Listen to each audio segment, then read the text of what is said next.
Hey there, guitar people. Today we're going to be looking at what are Nashville numbers.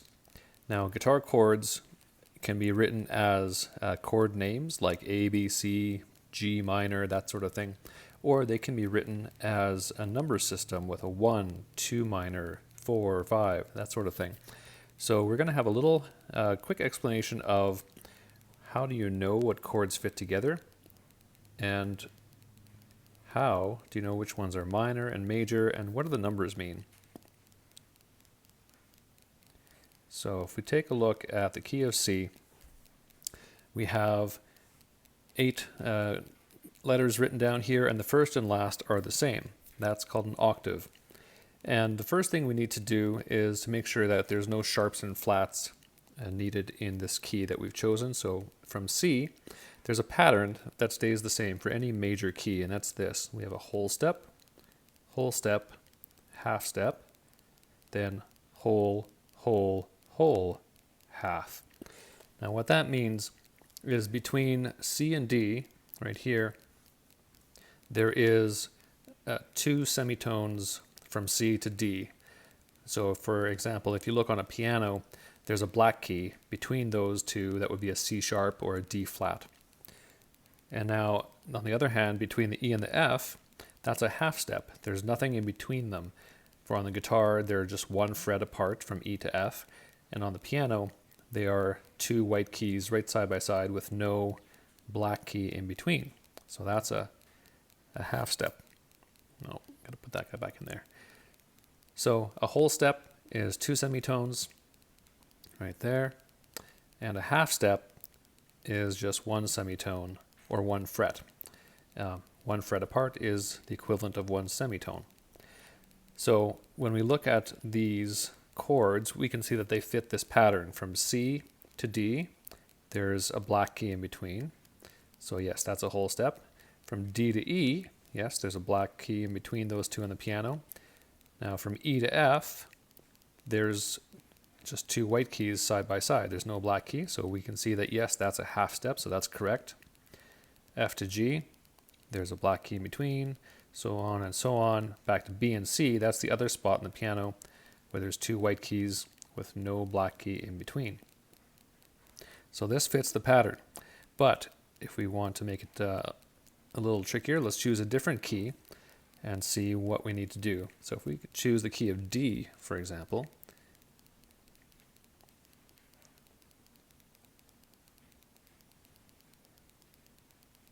now we need to make it fit the same pattern. So from D to E, we need that to be a whole step, and that is. There's a black key in between, and on the guitar they're 2 frets apart. Now we need a whole step from E to F, but that's where we have a problem. They are only 1 fret apart, or 1 semitone apart, so we need to change something to make it work. And we do that by adding an F sharp. So now, from E to F, sharp is a whole step, so now it fits the pattern. And that also fixes the next one. From F sharp to G, that is now a semitone, so that is correct. Now we need a whole step for our next one, and from G to A, that is a whole step. From A to B needs to be whole, or from the next one, and it is. There's an A sharp or a B flat that could fit in between. And now we need another whole step from B to C, and we've run into a problem because, as we can see up here, B to C is only a half step. So we fix that by adding a sharp. And now that fits the pattern. B to C sharp is a whole step. And then we want a half from C sharp to D, and it is. So that's correct. So now we can see in the key of D, we have the notes D, E, F sharp, G, A, B, C sharp, and D is the octave. So now we know there's 2 sharps in the key of D, D major. So that is how you figure out your sharps. Now the next pattern, or the next step, is to figure out which chords are major and which ones are minor. So let's have a little look at the key of C again.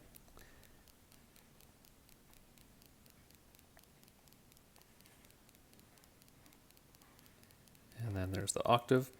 And this is where the number system starts to help us out. So we're going to just number each of them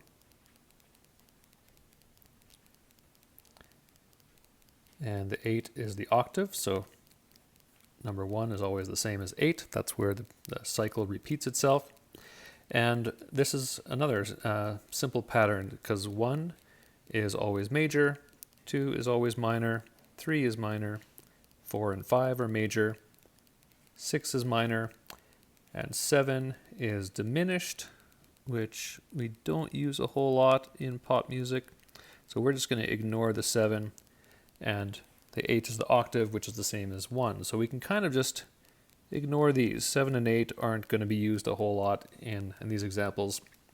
That simplifies it down to mainly the first 6. So that makes it nice and simple. 1, 4, and 5 are major chords. 2 is minor, 3 is minor, and 6 is minor. So now we can see the key of C, the C, D minor, E minor, F, G, and A minor will all sound good together. You can put them in any pattern.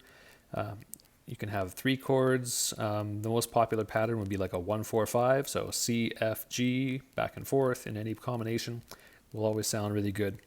You could throw any of these minors into there. You could have like a 1, 4, 6 minor, 2 minor.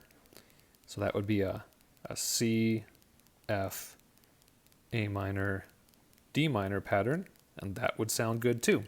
Any combination of these chords you can create a pattern with, and they will all fit. So that is the basics of the Nashville number system. And we can now take this to any key and fit the chords in and use it for songwriting or just for learning how to play the number system. So again, 1, 2 minor, 3 minor, 4, 5, and 6 minor are the most common ones for now. And let's choose another key. So let's take the key of G, the most popular guitar key.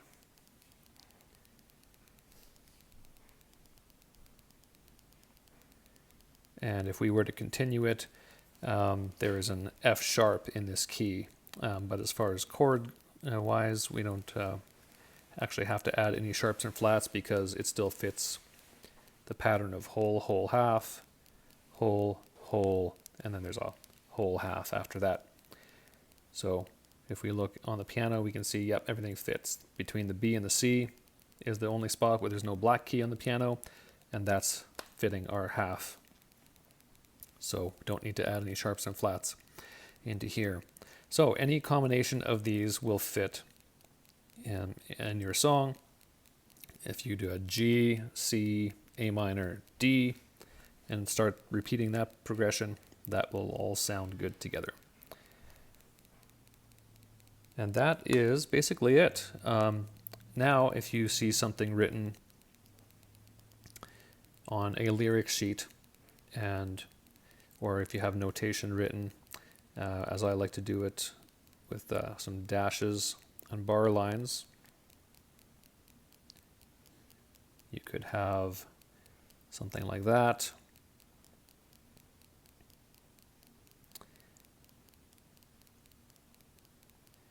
And there we have 4 bars of music with the 1 chord. So in the key of G, that would be a G for 4 beats.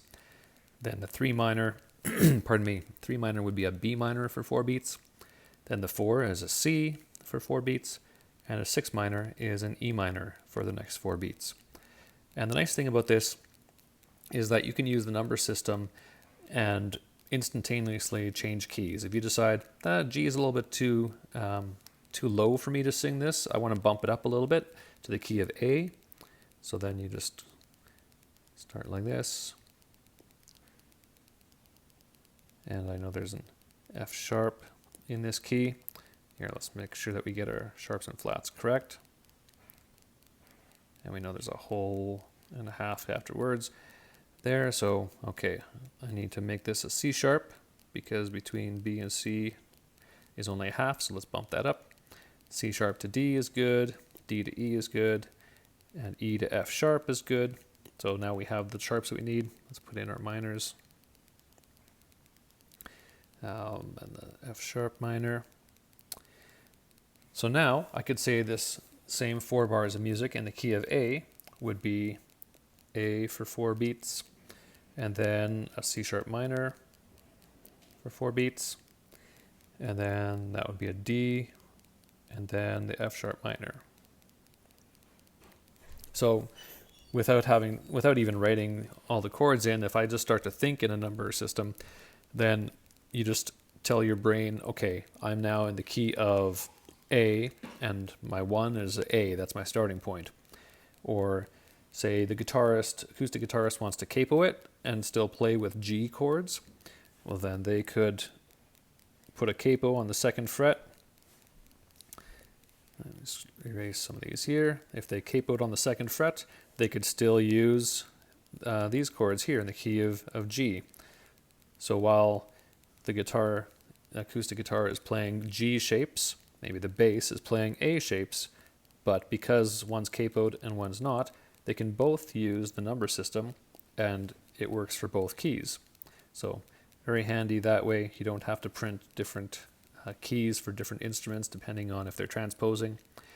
And you can also just all flip and say, let's try it in a different key. And the numbers don't change. They work with any key. So that is a very, very basic starter on the number system and kind of the structure of major keys. So hope you found that helpful, and let me know if you have any questions in the comments.